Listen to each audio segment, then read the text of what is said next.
Section 3.6, intensité de la figure de diffraction. Donc, on se rappelle ici, ça c'est ce qu'on observe sur l'écran. Ça ici, ça représente la fonction de l'intensité qu'on va obtenir sur l'écran. Donc, un pic central très fort, des maximums secondaires beaucoup plus faibles. Je vais sauter cette diapo-là et je vais sauter la suivante aussi. Je vais aller tout de suite ici. Interférence et diffraction combinées. Dans l'expérience de Young, dans le fond, dans l'expérience de Young, on a fait deux fentes. Et quand on a parlé, on n'a pas tenu compte de la diffraction qui se produisait dans chaque fente individuellement. Donc, si vous vous rappelez, dans l'expérience de Young, on avait deux fentes comme ceci. Et là, on a dit que, bon, il y a une onde qui arrive dessus. Et là, après ça, chaque onde crée, chaque trou crée ses propres ondes. Et ensuite, ces ondes-là vont interférer sur l'écran. Et ça va donner lieu à l'interférence.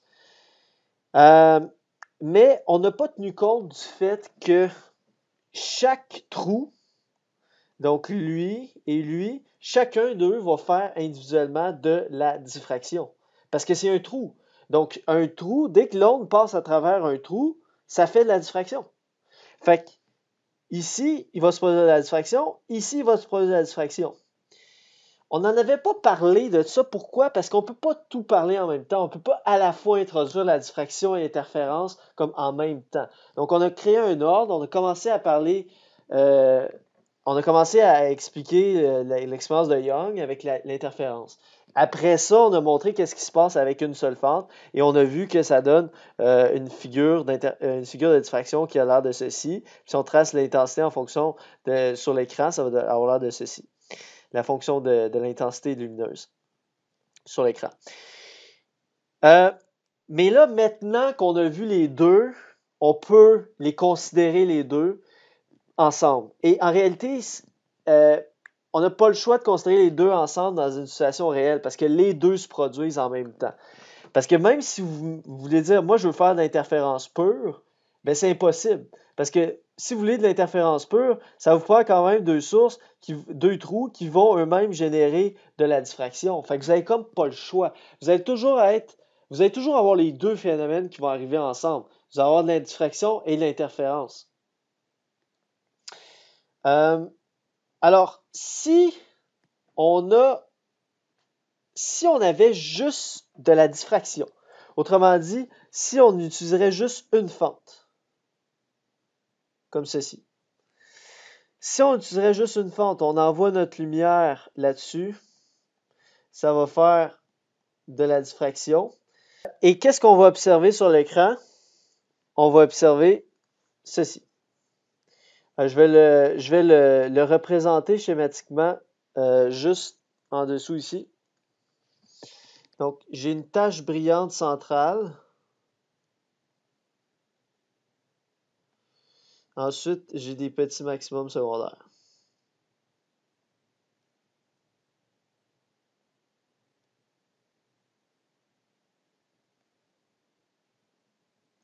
Donc, j'ai essayé de reproduire ici à peu près, grosso modo, là, ce qu'on a ici. Okay? Donc, la figure de diffraction pure. Lorsqu'on a de l'interférence, lorsqu'on a de la diffraction et de l'interférence ensemble, qu'est-ce qui va se produire? C'est que, justement, les deux phénomènes vont se produire ensemble sur l'écran. Grosso modo, les grosses taches, disons, la forme générale de ce que vous allez observer, ça va être dicté par la diffraction. La diffraction, c'est comme le big boss. C'est comme c'est comme ce qui détermine vraiment l'aspect général de ce que vous allez voir. Alors, voyez-vous la tâche centrale ici? Alors, ça correspond à ça correspond à la tâche centrale de diffraction. Donc, tout cet ensemble ici de petites stries, l'ensemble de petits points ici, alors, de la zone noire ici jusqu'à la première zone noire à droite, tout ça, c'est en fait la tâche centrale de diffraction. C'est elle qui dicte l'essentiel. De quoi ça a l'air grossièrement? C'est la diffraction qui dicte ça. Alors là, vous avez votre tâche centrale de diffraction ici, vous voyez, qui correspond à ça ici. Ensuite, vous avez votre petit pic secondaire de diffraction qui était celui-là ici. Ensuite, vous avez le deuxième petit maximum secondaire de diffraction. La différence, voyez-vous où est-ce qu'elle est la différence? La différence entre ce qui est observé ici, avec l'interférence et la diffraction, versus ce qui est observé quand on a juste la diffraction. Voyez-vous la différence? C'est que par rapport à ce qu'on avait ici, voyez-vous qu'on rajoute, dans cette figure-ci, on en rajoute plein de petites lignes noires. On rajoute, autrement dit, on va diviser notre maximum central de diffraction, va se diviser en plein de petites zones. Si, mettons, je le représente ici, donc ça serait comme ça ici. Donc, notre maximum central de diffraction puis nos maximums secondaires vont se diviser en plein de petits points. Et ces petits points-là vont être dus à quoi, vous pensez? À l'interférence. Autrement dit, la forme générale, le fait qu'on ait une grosse tache au milieu ici, avec des petites taches secondaires ici, ça c'est dû à la diffraction. Mais ces taches de diffraction-là, ces franges de diffraction, vont être subdivisées à cause de l'interférence. Donc, il va y avoir la grosse tache de diffraction centrale ici, va être subdivisée en plein de petits maximums d'interférence. Donc, le gros maximum central de diffraction va être subdivisé en plein de petits maximums d'interférence. Et c'est ça que ça va donner lorsqu'on juxtapose l'interférence et la diffraction. Donc, lorsque vous exercez, vous effectuez l'expérience de Young, réellement, c'est quelque chose comme ça que vous allez obtenir parce que vous ne pouvez pas avoir de l'interférence pure. Vous devez toujours avoir aussi de la diffraction. Donc, vous allez toujours avoir les deux phénomènes lorsque vous faites l'expérience de Young et vous allez obtenir quelque chose comme ceci. Donc, au point de vue, en termes de graphique d'intensité, ça va avoir l'air de ceci. Donc, voyez-vous, l'aspect général de la courbe, ce qu'on appelle l'enveloppe en passant. L'enveloppe, je vais la tracer en gris. L'enveloppe, c'est comme, je rejoins toutes les pics ensemble, voyez-vous? Je fais comme un dessin, puis là, je rejoins toutes les pics ensemble, comme ceci. Ce que j'ai tracé en gris, c'est l'enveloppe. On appelle ça l'enveloppe. L'enveloppe de la figure. Ça veut dire, dans le fond, l'enveloppe, ça veut dire la forme générale de la courbe. Donc, si on suit juste les maximums, ça donne la courbe que j'ai tracée en gris. Cette courbe-là, ça correspond, c'est dû à la diffraction. Donc, la courbe générale ici, c'est dû à la diffraction. C'est dû au fait que dans chacun des deux trous, les ondes vont subir de la diffraction. Donc, autrement dit, l'enveloppe que j'ai tracée en gris ici, c'est l'équivalent de notre courbe qu'on avait ici. Donc, autrement dit, ça, c'est notre figure de diffraction. Alors, c'est ça qu'on obtient ici. Mais cette enveloppe-là, elle est striée par une multitude de petits maximums d'interférence. Donc, autrement dit, quand vous allez être à un sommet, par exemple ici, là, vous êtes sur un max d'interférence. Donc, ça ici, un autre max d'interférence, un autre max d'interférence, etc. Donc, tous les points bleus que je trace ici sur les petits sommets, ce sont tous des maximums d'interférence. Tout ça, ce sont des petits maximums d'interférence qui correspondent aux petits points que vous avez ici. Tout ça, c'est des petits maximums d'interférence. OK? Tous les petits points ici, c'est des maximums d'interférence. Ça correspond au sommet, au petit sommet ici sur la courbe. Donc, ça, c'est des max d'interférence.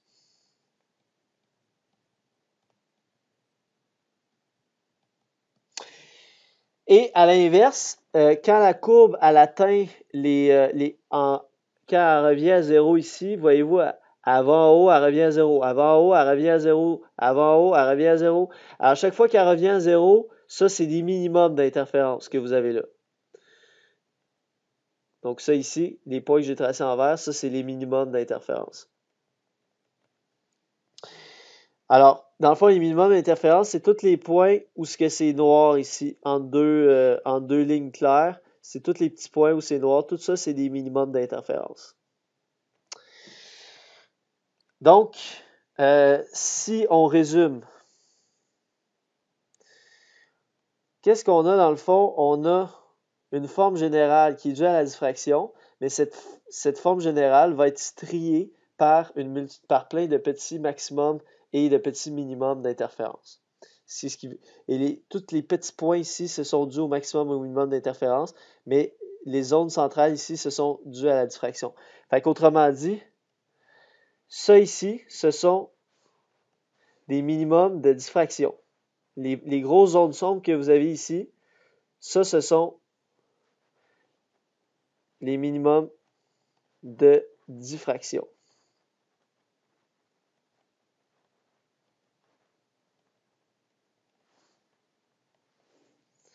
Par opposition aux petites zones sombres ici qui sont les minimums d'interférence. OK. Donc, autrement dit, les deux phénomènes se superposent un à l'autre. Je vais faire un exemple avec ça. Interférence et diffraction combinées. Un système de deux fentes de 0,12 mm de largeur dont les centres sont espacés de 0,6 mm est éclairé avec un laser de longueur d'onde 632 nanomètres. Le système éclaire un écran placé 2 mètres plus loin. Trouvez la position sur l'écran du premier maximum d'interférence absent de la figure obtenue, annulée à cause de la diffraction. Okay, je vais juste expliquer qu'est-ce que ça veut dire. Je vais revenir à mon dessin ici. Donc là, si on relie ici, on nous dit qu'il y a un maximum d'interférence. Un maximum d'interférence, on se rappelle, c'est les petits points lumineux ici. Tous les petits points, c'est des maximums d'interférence. On nous dit qu'il y a un maximum d'interférence qui est absent de la figure à cause qu'il a été annulé par la diffraction. OK. Alors, ça veut dire qu'il y a une petite tache lumineuse qui a été annulée par un minimum de diffraction. Voyez-vous de quoi on parle? S'il n'y avait pas de diffraction, voyez-vous la succession des petites taches ici? S'il n'y avait pas de diffraction, il y aurait un minimum il y aurait un maximum ici, il y aurait une petite tache rouge ici, à cet endroit-ci. Voyez-vous ça? Si on regarde la succession là, des petites taches rouges, il y en aurait une ici. Il y en aurait une ici normalement. S'il n'y avait pas de diffraction. Mais ce qui se produit, c'est qu'à cause de la diffraction, il y a un minimum de diffraction qui se produit à cet endroit-là.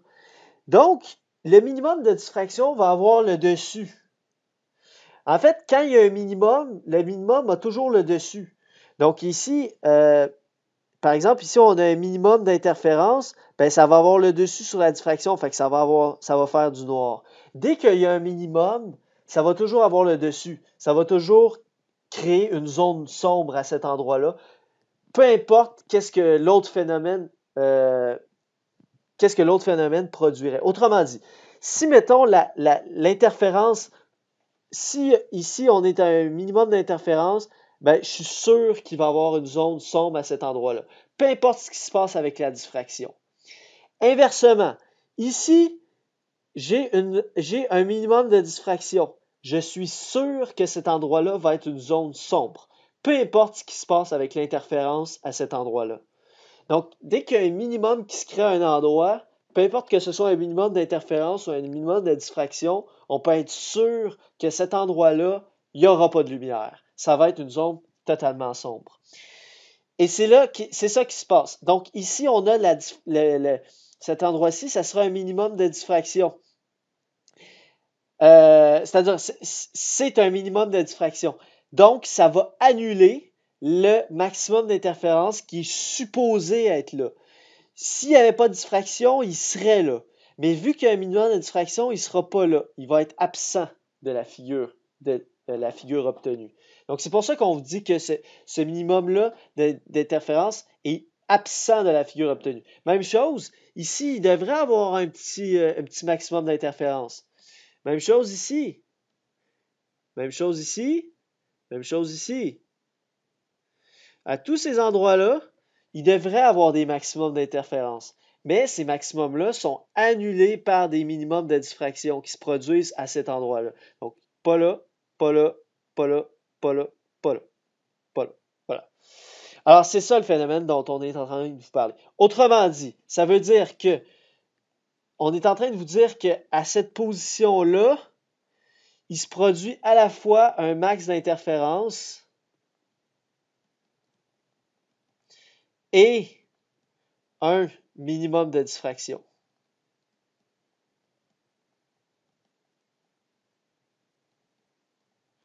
Donc, au même endroit, à cet endroit-ci, il se produit à la fois, il se produit deux choses. D'abord, il se produit un max d'interférence et il se produit un minimum de diffraction. Mais le minimum de diffraction, on va avoir le dessus et ça va donner lieu à une zone sombre.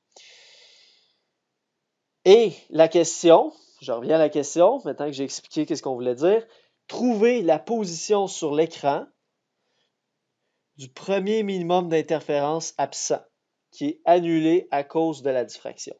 Donc, autrement dit, on veut trouver justement que vaut la position de ce minimum-là ici. Parce que lui, c'est le premier, voyez-vous? Lui, ici, c'est le premier.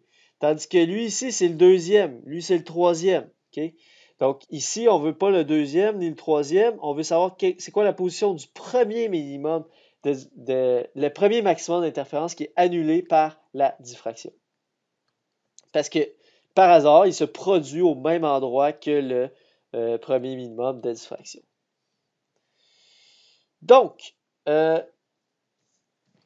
pour résoudre ce problème-là, qu'est-ce qu'on va faire? On va commencer par aller calculer à quel endroit se produisent nos maximums d'interférence, à quel endroit se produisent nos minimums de diffraction. Puis là, on va voir à quel endroit se produit le premier minimum de diffraction. En fait, on va regarder à quel endroit ça se produit pour la première fois qu'un minimum de diffraction arrive flush sur un maximum d'interférence. Parce que l'affaire, c'est que, autrement dit, le premier minimum de diffraction, il n'arrivera pas nécessairement flush sur un maximum d'interférence. Il faut comprendre ça aussi. Ça serait vraiment un hasard que le premier minimum de diffraction, en fait, c'est comme la situation qui est représentée ici, ça arrive comme flush que le premier minimum d'interférence, le premier minimum de diffraction arrive sur un maximum d'interférence. Mais ça, c'est vraiment arrangé avec le gars des vues, c'est un hasard. Donc, ça ne sera pas nécessairement le cas que les deux vont arriver flush un par rapport à l'autre. Alors, dans la question, on vous demande est-ce que à quelle position ça va arriver que le premier minimum va arriver flush avec un maximum d'interférence. Donc, on va calculer c'est quoi la position des maximums d'interférence, puis on va calculer c'est quoi la position des minimums de diffraction, puis on va regarder quand est-ce pour la première fois par rapport au centre, est-ce que les deux vont arriver au même endroit. Donc, j'ai sorti les données. Donc, A, la largeur de chaque fente, D, la distance entre les fentes, la longueur d'onde. Donc, un max d'interférence peut être annulé si un min de diffraction se produit au même endroit. Donc, je vais commencer par aller regarder les maximums d'interférence. Donc, les max d'interférence vont se produire lorsque la différence de marche d sin θ va être égale à un nombre entier de longueur d'onde. En passant, on peut utiliser l'approximation des petits angles, dire que ça va être approximativement égal à dθ. On remplace le sin par θ lui-même en rad toujours. Donc, ça va nous permettre d'aller chercher Et aussi, on a le fait que tangente θ est égal à y sur L, est à peu près égal à θ à cause de l'approximation des petits angles. En fait, on retrouve une équation qu'on a déjà trouvée, donc je vais assez rapidement. La position des maximums pour l'interférence M lambda L sur D. Donc, rien de nouveau, on l'avait déjà démontré cette équation-là. Si on l'applique avec les données qu'on a ici, dans le fond, ça va donner 2.11 fois M si on est en millimètres. Donc, si j'ai mis les données, M, je ne le connais pas. M, c'est une inconnue, donc je le garde comme une variable, en fait. Mais je calcule tout le reste. Donc, lambda fois L divisé par D, ça donne 2.11 mm. Donc, 2.11 fois M, millimètres. Donc, autrement dit, l'ordre 0, évidemment, va se faire à une position 0. Ensuite, l'ordre 1 va se faire à 2.11 mm. L'ordre 2 va se faire à 4.22 mm, etc. Donc, il va y avoir un max d'interférence à chaque 2.11 mm. Ça, c'est pour le max d'interférence. regardons maintenant le minimum de diffraction. Alors, pour le minimum de diffraction, on a déjà démontré que, en fait, on obtient une équation qui est tout à fait analogue. Là, on obtient que la position des mines de diffraction va être égale à m fois lambda L sur A. Faites attention, par contre, ça ressemble beaucoup à l'équation qu'on a ici pour l'interférence, mais pour l'interférence, c'est des max, pour l'interférence, c'est les min. Faites attention. En passant, j'ai utilisé M majuscule simplement parce que je veux le distinguer du M minuscule que je vais garder ici pour, vu que j'ai deux valeurs M, ben, je vais les distinguer. Donc, pour le M minuscule, ça va être pour les max d'interférence, puis le M majuscule, ça va être pour les min de diffraction. Donc, M vaut un entier dans les deux cas. OK. Donc, je ne fais pas la démonstration de ça. Je pense qu'on l'a déjà fait. Vous êtes capable de le faire. Donc, si on met les valeurs pour lambda, L et A, on va obtenir 10,55 m en millimètres toujours. Donc, ça veut dire qu'on va avoir un premier minimum de diffraction à 10,55 mm, le deuxième minimum de diffraction à 20, bref, 2 fois 10,55, etc.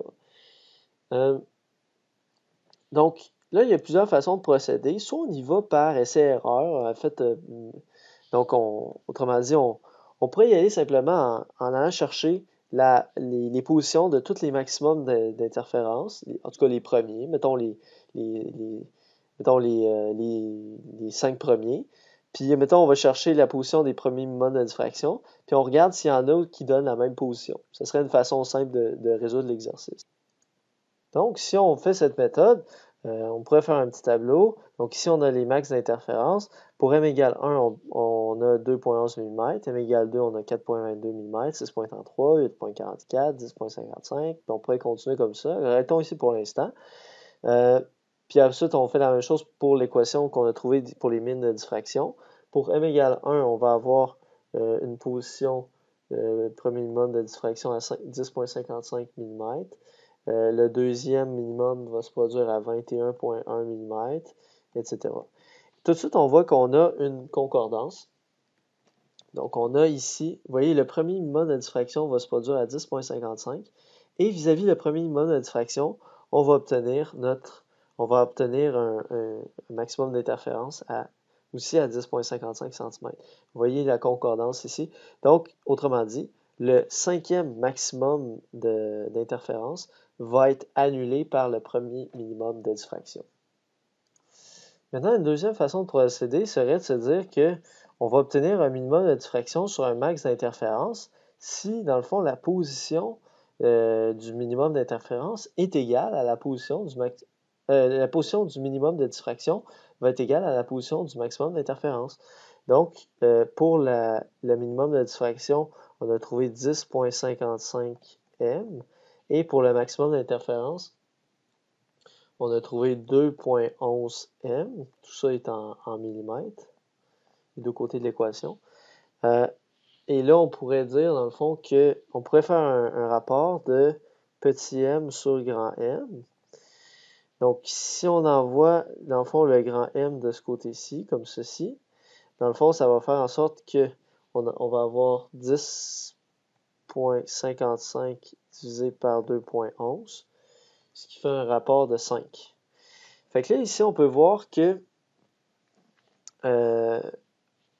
ça nous permet de voir qu'on va avoir un minimum de diffraction sur un max d'interférence lorsque le rapport de petit m sur grand M va être égal à 5.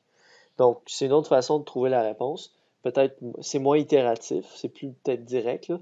Donc, dans le fond, dès qu'on va avoir un ratio de 5, ça va donner lieu à l'achevauchement d'un max et d'un min de diffraction.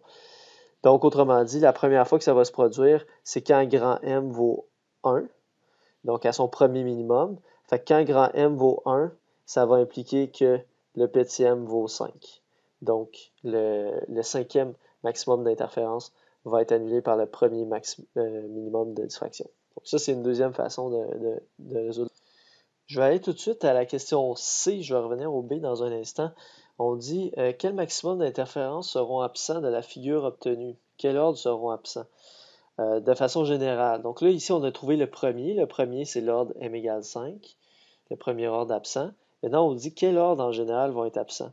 Mais en fait, avec ce qu'on a trouvé ici, ça nous permet de voir que, dans le fond, chaque fois qu'on va avoir un rapport de 5, ça va donner lieu à un ordre absent. Autrement dit, dès qu'on va avoir un rapport de petit m sur grand M égale 5, ça va donner lieu à un chevauchement du max et d'un min. Donc, pour grand M égale 1, ça veut dire, ça implique que petit m égale 5. Ensuite, le deuxième minimum de diffraction, ça va être grand M égale 2. Alors, grand M égale 2 va annuler. Fait que si grand M égale 2, ça veut dire que petit m doit valoir 10. Donc, autrement dit, le dixième maximum d'interférence va être annulé par le deuxième minimum de diffraction, etc. Grand M égale 3, ça va donner petit m égale 15 et compagnie. Donc, autrement dit, tous les multiples entiers, donc tous les multiples entiers de 5, 10, 15, 20, etc. Donc, tous les multiples entiers de 5 vont être des maximums d'interférence qui vont être éliminés à cause de la diffraction. Maintenant, je reviens à la question B. Combien de maximums d'interférences seront visibles dans le maximum central de diffraction? Alors, pour bien comprendre cette question-là, je vais faire un dessin de ce qui se passe. Alors, je vais faire un schéma puis j'invite à le faire aussi, là, un schéma qualitatif, là, juste pour avoir une idée de quoi aura l'air le graphique de l'intensité lumineuse en fonction de l'angle par rapport à l'axe central. Donc, au maximum, ici au centre, on est à une intensité maximale. Dans le fond, la première chose que je vous invite à dessiner, c'est l'enveloppe, ce qu'on avait appelé l'enveloppe. Donc, l'espèce dans le fond, c'est ce qui est dû à la diffraction, dans le fond. Donc, on peut la dessiner en pointillé, là. Donc, ça, c'est l'intensité qui serait s'il y avait juste de la diffraction, ça aurait l'air de ça. Maintenant, à cause de l'interférence, il va y avoir des petits maximums à l'intérieur de ça. Il va y avoir une espèce d'oscillation rapide à l'intérieur de ça. Fait que là, dans le fond, ce qu'on a vu, c'est que le premier ordre d'interférence qui va être annulé, c'est m égale 5. Ça veut dire qu'ici, dans le fond, c'est m égale 5 qui est supposé être là. Mais il va être annulé par la diffraction. Puis ici, on aurait m égale moins 5. Donc, ça veut dire que, évidemment, ici au centre, on a m égale 0. Fait que dans le fond, on va avoir le pic central ici. Ça, c'est à m égale 0. Ensuite, là, mon dessin n'est pas très bien fait, malheureusement. Mais ensuite, on va avoir m égale 1 ici. Donc, ça, c'est m égale 1. Ensuite, on va avoir m égale 2. Le deuxième maximum non central. Ici, on va avoir m égale 3.